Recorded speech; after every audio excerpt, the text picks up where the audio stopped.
చేయలేదు. ఇప్పుడు చేసి ఏం ఉద్ధరించాలి? నేను బ్రతికితే ఎంత, చస్తే ఎంత? నా కూతురేమో నా మాట వినదు, మీ అమ్మేమో నా మాట లెక్క చేయదు. ఆకలేస్తే నేనే తిని చేస్తాను, కానీ నువ్వెళ్ళు. అలాగే పెద్దమ్మ గారు. ఏయ్ ఆగవే. మళ్ళీ అను దగ్గరికి వెళ్ళి తిన్నావా లేదా అని విసిగిస్తావా? అయ్యో లేదమ్మా. ఇప్పటికే వాళ్ళ నాన్న వచ్చి మాట్లాడకుండా వెళ్ళిపోయాడని చాలా బాధలో ఉంది. నేను వెళ్తేనే కసుబుసులాడింది. నువ్వెళ్ళి దొంగ ప్రేమనంతా ఏం చూపించుకో, అర్థమైందా? అలాగే అమ్మా.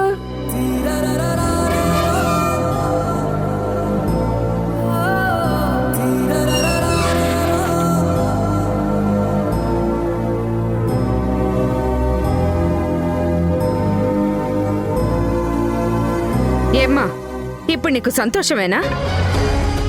అంత పెద్దింటి అమ్మాయి మన ఇంట్లో ఉండడమే ఎక్కువ అనుకుంటే, అరే కన్న తండ్రి ఇంటికొస్తే మాట్లాడనివ్వకుండా చేస్తావా?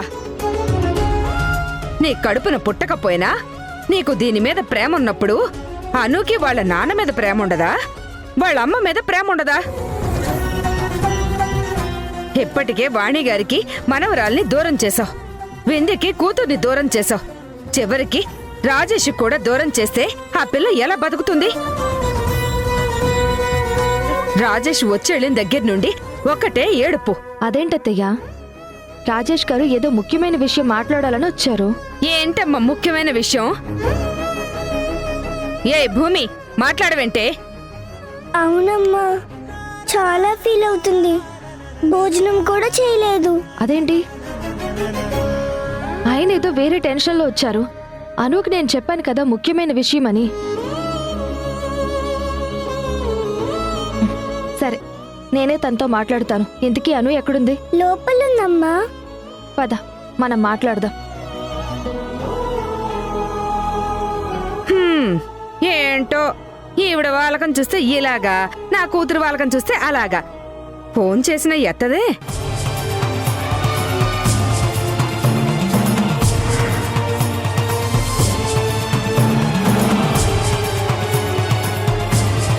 అమ్మయ్యా, వచ్చావా?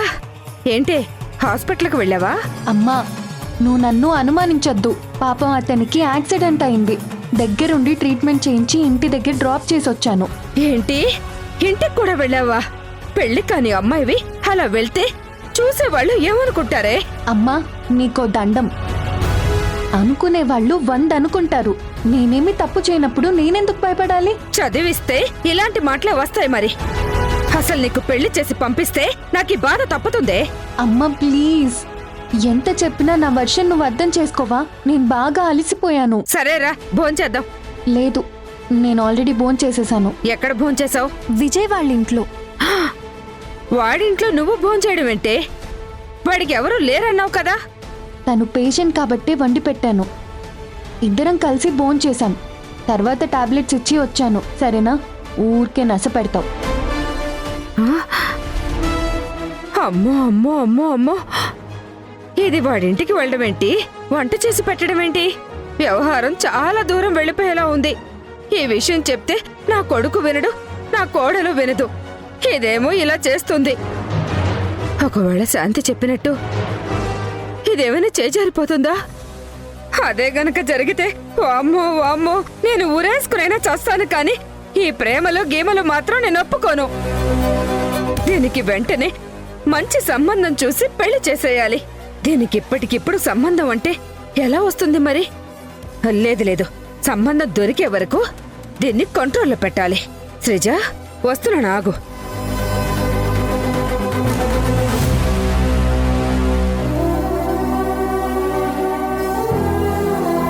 సంధ్య ఏం చేసినా మంచి చేస్తుందిలే.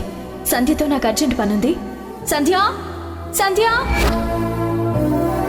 అమ్మాను, నువ్వు లోపలికి వెళ్ళు. నేను సంధ్య గారితో మాట్లాడాలి.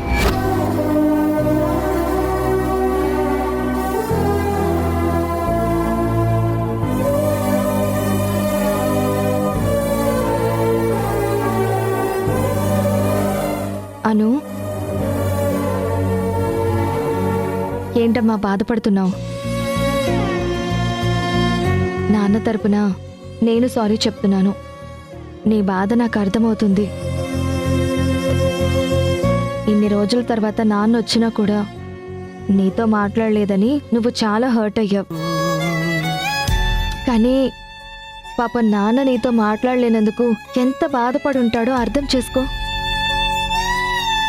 నాన్న కావాలని చెయ్యలేదు, ఆయన వేరే టెన్షన్లో ఉన్నారు. ఎంత టెన్షన్లో ఉంటే మాత్రం నాన్నకి నేను గుర్తులేనా? అప్పుడు అమ్మకు కూడా గుర్తులేను. అందరికీ నేనంటే ఇష్టం లేదు. చివరికి మా వాణి కూడా మారిపోయింది. అందరూ ఉండి కూడా నేనెవ్వరూ లేనిదాన్ని అయిపోయాను. చచ్చా, ఏంటమ్మా అలా మాట్లాడుతున్నావు? నువ్వు ఒంటరి దానివని ఎవరు చెప్పారు? నువ్వంటే మీ అమ్మకి, నాన్నకి, మీ నానమ్మకి, తాతయ్యకి అందరికీ ప్రాణం. వాళ్ళ ఇంటి బిడ్డవి నువ్వొక్కదానివే. నువ్వెక్కడున్నందుకు వాళ్ళు ఎంత ఫీల్ అవుతున్నారో తెలుసా? మీ అమ్మ నీతో మాట్లాడడం లేదని నువ్వు అనుకుంటున్నావు, కానీ ప్రతిరోజు ఉదయం సాయంత్రం ఫోన్ చేసి మా అను తిందా, పడుకుందా, ఏం చేస్తుంది అని ఎన్నిసార్లు నీకోసం ఫోన్ చేస్తుందో తెలుసా? అవును సిస్టర్. అమ్మా, అను సిస్టర్ ఉదయం నుంచి ఏమీ తినలేదు. నేనెంత బ్రతిమలాడినా తినలేదు. అను, నువ్విలా భోంచేయకుండా ఉంటే ఎలా చెప్పు? భూమి, అనుకి అన్నం పెట్టుకునిరా. అలాగే అమ్మా. అను, నేను చెప్పేది. నాతో ఏం మాట్లాడొద్దు. నా మైండ్ బాగోలేదు. నా కన్నం వద్దు, ఏమీ వద్దు. నన్ను కాస్త ఒంటరిగా వదిలిపెట్టు. నిన్ను చూస్తుంటే ముచ్చటేస్తుంది. అసలు నీకు ఇంత కోపం ఎక్కడి నుంచి వచ్చింది? నా పోలిక కాదు, శ్రీకర్ పోలిక కాదు, శ్రీజ పోలిక కాదు, అత్తయ్య పోలిక అసలే కాదు. ఎవరి పోలిక? నేను మా అమ్మ కడుపున పుడితే నీ పోలికలు ఎందుకు వస్తాయి? ఆహా, అదే పొరపడ్డాను. అయితే మా వింధ్య పోలిక అయ్యి ఉంటుంది. ఆ మాటే చెప్తున్నాను, ఈ లోపు నువ్వు అలా అర్థం చేసుకున్నావు. ఇదిగో అమ్మా, త్వరగా తినిపించు. చూసావా, భూమి కూడా నువ్వు భోంచేయకపోతే చాలా బాధపడుతుంది. నా చిట్టి తల్లివి కదూ.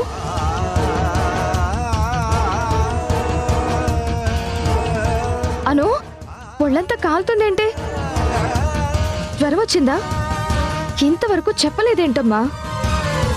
నేనెలా ఉన్నాను నా కన్న వాళ్ళే పట్టించుకోవట్లేదు.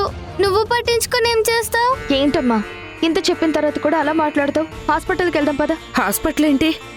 అనుకేమైంది? అయ్యో, జ్వరంగా ఉందేంటి? పిచ్చిదాన్ని, నేను ఉదయం నుంచి గమనించలేదు. భూమి, ఈ ప్లేట్ తీసుకో. పద, హాస్పిటల్కి వెళ్దాం. వదిన, నేను కూడా వస్తాను. వద్దులే, నేను తీసుకెళ్తాను. సంధ్ర,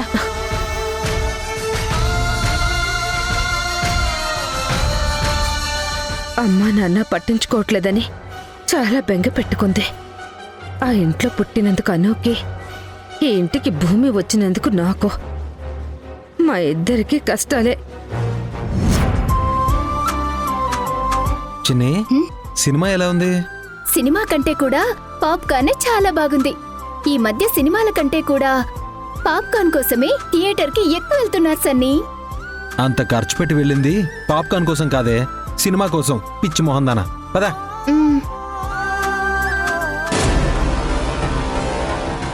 మౌనిక, ఎంతసేపు? త్వరగా రా. ఇదిగో వస్తున్నా మమ్మీ. వెళ్దాం పద. ఏంటత్తా హడావిడిగా ఏటో వెళ్తున్నారు? పెళ్ళికా పేరంటానికా? ఆయన మిమ్మల్ని పిలిచే తలకు మాసినోడు ఎవడుంటాడు?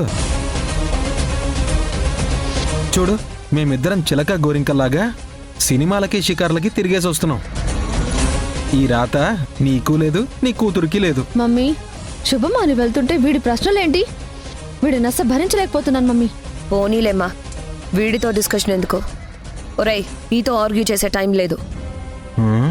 అక్కడ వింధ్యతో వాణితో ఎంత ఆర్గ్యూ చేయాలో ఏంటో. పక్కకు జరుగు. వింధ్యతో వాణి గారితో ఆర్గ్యూ చేయడం ఏంటి? మౌనిక వాళ్ళ ఇంటికి వెళ్తుంది. వెళ్ళిన తర్వాత వాళ్ళు ఎలాగో ఆర్గ్యూ చేస్తారు కదా. మౌనిక వాళ్ళింటికి వెళ్తుందా? పిచ్చి పట్టిందా? ఎవడైనా పులిబోన్లోకి వెళ్ళి తలపెట్టాలనుకుంటాడా? ఆయన మాటి మాటికి విందింటికి వెళ్తాను అని అంటుందేంటి? తన్నించుకోవాలని చాలా ఆశగా ఉందా? అరే సన్నీ, నువ్వు నన్ను ఇరిటేట్ చేయకరా.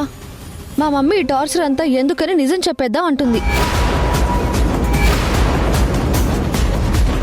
ఏంటి ఏం మాట్లాడుతున్నావు? చిన్ని, ఏం చెప్తుందా ఇది? ఉన్న విషయం అంతా చెప్పేస్తుందంట సన్నీ.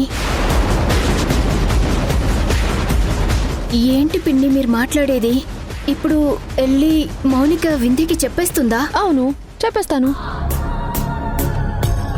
ఎంతసేపు అదే కదా నేను చెప్తుంది. అత్త, నీకేమన్నా పిచ్చి పట్టిందా? అక్కడికి వెళ్తే చంపేస్తారు వాళ్ళు. ఎవర్రా చంపేది? ఎందుకు చంపుతారు? పైగా ఉన్న నిజం ఈ రోజు కాకపోతే రేపైనా తెలియాలి కదా. ఆల్రెడీ సంధ్యకి తెలిసిందే. సంధ్యకి తెలిసిన తర్వాత ఇక వాణికి తెలిస్తే ఏంటి, వింధ్యకి తెలిస్తే ఏంటి?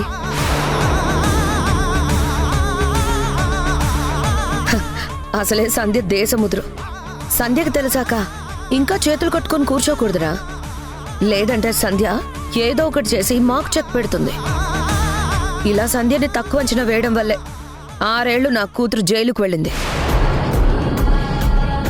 ఎందుకొచ్చిన గోలా? అందుకే వెళ్ళి నిజం చెప్పేస్తుంది. అమ్మ మౌనిక, లేట్ అవుతుంది, త్వరగా బయలుదేరి వెళ్ళు. నీ మెడలో తాళి చూపించి, అత్తయ్య ఈ తాళి మీ అబ్బాయి నా మెడలో కట్టాడు అని చెప్పు. వింధ్య, బావ నీ మెడలో ఎలా కట్టాడో నా మెడలో కూడా అలాగే కట్టాడని చెప్పు. బయలుదేరమ్మా, త్వరగా బయలుదేరు. అలాగేనమ్మా, బాయ్.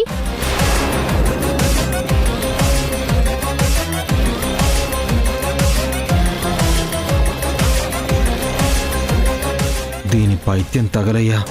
ఎవరికైతే తెలియకూడదో వాళ్ళకే చెప్పడానికి వెళ్తుంది. ఈ విషయం ఎలాగైనా సంధ్యకి చెప్పాలి. ఇన్ని రోజుల టార్చర్ తర్వాత ఇప్పుడే ప్రశాంతంగా సినిమాకి వెళ్ళొస్తే ఆ సంతోషం కూడా లేకుండా చేస్తున్నారు.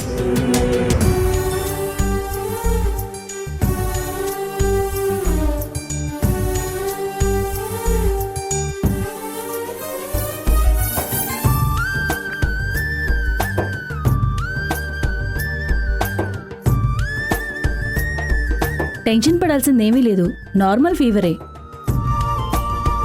ఎందుకైనా మంచిది హాఫ్ డే కేర్లో అడ్మిట్ చేయండి. ఎందుకు డాక్టర్? పాప కాస్త వీక్గా ఉంది. సలైన్ బాటిల్ పెట్టి అబ్జర్వేషన్లో పెట్టి చూద్దాం. అప్పటికి నార్మల్ అవ్వకపోతే బ్లడ్ టెస్ట్లు అవి చేద్దాం. సిస్టర్,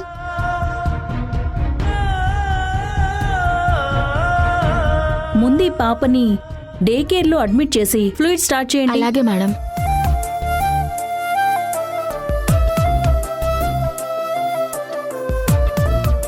డోంట్ వరీ అమ్మా, చూద్దాం.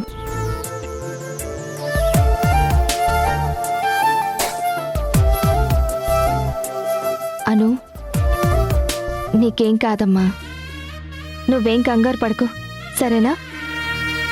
నువ్వు హాస్పిటల్లో ఉన్నావని తెలిస్తే మమ్మీ, నానమ్మ అందరూ కంగారు పడతారు. వద్దు, వాళ్ళకేం చెప్పాల్సిన అవసరం లేదు. అబ్బా, కోపం తగ్గించుకోమ్మా. నేనున్నాను కదా, వాళ్ళు వేరే టెన్షన్లో ఉన్నారులే, అర్థం చేసుకోరా. ఇదేంటి సన్నీ ఫోన్ చేస్తున్నాడో? ఒక్క నిమిషం.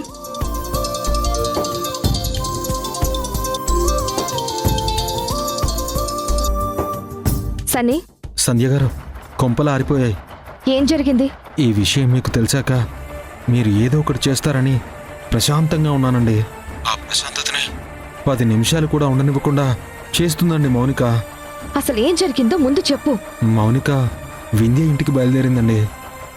అది వింధ్య ఇంటికి వెళ్ళి ఏం చేస్తుంది? నేను వింధ్యకు ఫోన్ చేస్తాను, 4 తన్ని పంపిస్తుంది. మౌనిక వెళ్తుంది రాజేష్తో తనకి పెళ్ళైందని చెప్పడానికండి. ఏం మాట్లాడుతున్నావు సన్నీ? ఈ విషయం వింధ్యకి, వాణి అత్తయ్యకి తెలిస్తే ఏంటి పరిస్థితి? నేను అదే ఆలోచిస్తున్నానండి. మీకు తెలిసాక మీరు ఏదో ఒకటి చేస్తారని రాధిక మౌనికని రెచ్చగొట్టి పంపించింది. ఈ విషయం వాళ్ళ దాకా వెళ్ళిందంటే ఖచ్చితంగా ఏదో ఒకటి జరుగుతుంది. లేదు, ఈ విషయం వింధ్యకి తెలియకూడదు. తెలిస్తే వింధ్య తట్టుకోలేదు. ఆల్రెడీ మౌనిక బయలుదేరిందండి. తను వింధ్య ఇంటికి చేరకుండా మీరే ఏదో ఒకటి చేయండి. కావాలని వింధ్యని వాణి అత్తయ్యని డిస్టర్బ్ చేయాలని చేస్తున్నారు. సరే, నేను చూసుకుంటాను. మేడం, పాపని డే కేర్ కి షిఫ్ట్ చేస్తున్నాం. షిఫ్ట్ చేయండి. Okay madam. వెంటనే ఈ విషయం రాజేష్ గారికి చెప్పాలి.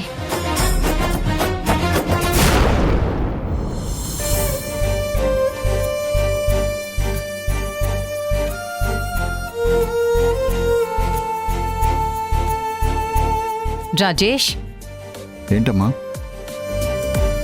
ఏంట్రా, వింధ్య బాధపడుతుంది కదా, నువ్వు అసలు అలా అనకూడదు. నేనేమన్నానమ్మా? పుట్టింటికి ఒక్కతే ఎలా వెళుతుంది చెప్పు, తప్పు కదా. సారీ అమ్మా, ఏదో ఆలోచనలో ఉండి మాట జారాను. చిన్న చిన్న వాటిని భూతద్దంలో పెట్టి చూస్తే ఎలా అమ్మా?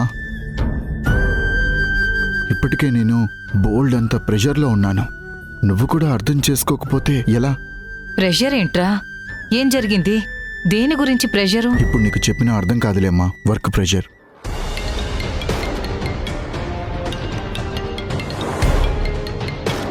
ఇదేంటి, సంధ్య గారు ఫోన్ చేస్తున్నారు? అమ్మా, ఒక ముఖ్యమైన కాల్ వస్తుంది, నేను వెళ్ళి మాట్లాడొస్తాను. రాజేష్, వద్దు కానీ నువ్వు బయటకు వెళ్ళడం ఎందుకు? ఇక్కడే ఉండి మాట్లాడు, నేనే బయటకు వెళ్తాను, సరేనా? సరే అమ్మా. రాజేష్, ఎప్పుడు ఎందుకు టెన్షన్ పడతావో అర్థం కాదు. ఎప్పుడు భోంచేస్తావో కూడా తెలీదు. అసలు ఎప్పుడు ఇంటికొస్తావో కూడా అర్థం కావట్లేదు. చివరికి భార్యతో ఏం మాట్లాడుతున్నావో కూడా నీకు అర్థం కావట్లేదు. ఫోన్ మాట్లాడిన తర్వాత వెళ్ళి వింధ్యకు సారీ చెప్పు. తనేమో చిన్న చిన్న వాటికే హట్ అవుతుంది. సరేనమ్మా, నేను మాట్లాడతాను, నువ్వు వెళ్ళు. సరే.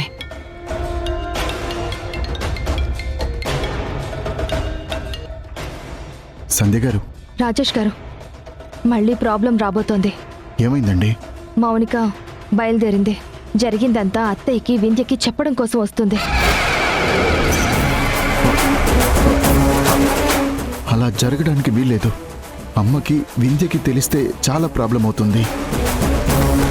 తాళి కట్టి నిన్ను డిస్టర్బ్ అయ్యాను. ఇప్పుడు నిజం తెలిస్తే వీళ్ల పరిస్థితి ఏంటో.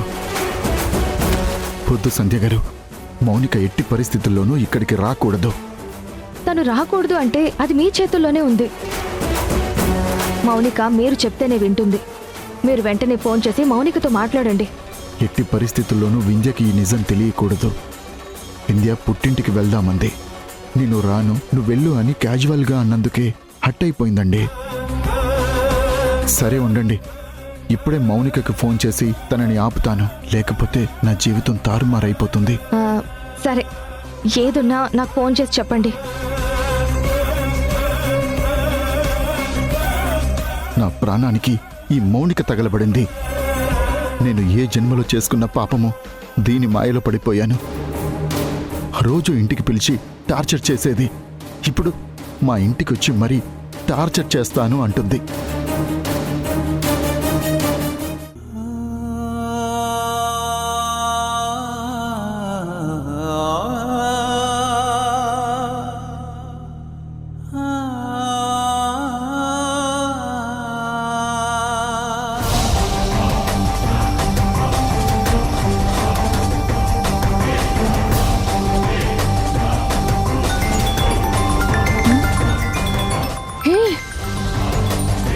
సర్ప్రైజ్, బావ ఫోన్ చేస్తున్నాడేంటి? ఇదేంటి, ఎన్నడూ లేనిది బావ నాకు ఫోన్ చేస్తున్నాడు? విచిత్రంగా ఉంది. హలో బావా, నువ్వు నాకు ఫోన్ చేస్తే ఎంత ఆనందంగా ఉందో తెలుసా? నాకు తెలుసు బావా, నువ్వు ఏదో ఒక రోజు నాకు ఫోన్ చేస్తావని. ఎక్కడున్నావు మౌనిక? కార్లో బావా. మన ఇంటికే వస్తున్నాను. మన పెళ్లి గురించి అన్ని విషయాలు చెప్పేయడానికే వస్తున్నాను బావా. పిచ్చి పిచ్చి వేషాలు వెయ్యకు. నువ్వు అక్కడే ఆగిపో. ఇంటికి రావడానికి వీల్లేదు. ఇక్కడ తెలిస్తే చాలా ప్రాబ్లం అవుతుంది. ప్రాబ్లమా? ఎవరికి బావా? చెప్పకపోతే నాకు ప్రాబ్లం అవుతుంది కదా. నువ్వు వెళ్ళి నీ సంధ్యతో చెప్పావు. సంధ్య వచ్చి మమ్మల్ని బెదిరించింది. అసలు ఇవన్నీ ఎందుకు? ఈ రోజు కాకపోతే రేపైనా వింజకి, అత్తయ్యకి, మావయ్యకి ఈ విషయం తెలియాల్సిందే కదా. అమ్మ కూడా చాలా క్లియర్గా చెప్పింది. నేను బయలుదేరగానే సన్నిగాడు ఫోన్ చేసి ఆ సంధ్యకి చెప్తాడు, సంధ్య నీకు చెప్తుంది, నువ్వు నాకు ఫోన్ చేసి ఇంటికి రావద్దు అంటావని. ఈ రౌండ్ ట్రాలీ అంతా అవుతుందని మేము ఆల్రెడీ ఎక్స్పెక్ట్ చేశాం బావా. నేనేదో నీ దయా దక్షిణాల మీద బ్రతుకుతున్నట్టు ఒక రోజురా, ఒక గంటరా, ఒక నిమిషం రా అని నిన్ను అడుక్కోవాలి. ఇదంతా ఎందుకు బావా? అదే నేను నిజం చెప్పేశానే అనుకో, నాకు ఏ బాధ ఉండదు. అత్త, వింధ్య వాళ్ళే డిసైడ్ చేసుకుంటారు. నేను వచ్చి నట్టింట్లో కూర్చోవచ్చు. నేను హ్యాపీగా ఉండొచ్చు కదా. మౌనిక ఇంట్లోకి వచ్చేస్తే మౌనికని ఆపడం కష్టం. వాళ్ళు తెగించేశారు. ఖచ్చితంగా చెప్పాలని ఫిక్స్ అయ్యారు. వింధ్య, మౌనిక ఎట్టి పరిస్థితుల్లో ఎదురు పడకూడదు. మీరు వెంటనే అత్తయ్యని, వింధ్యని తీసుకుని అర్జెంటుగా ఇంట్లో నుంచి బయటకు వెళ్ళిపోండి. వింధ్య, మనం అర్జెంటుగా బయటకు వెళ్ళాలి. తను వస్తే ప్రాబ్లం అవుతుంది. తనెవరు? ఎవరు వస్తున్నారు?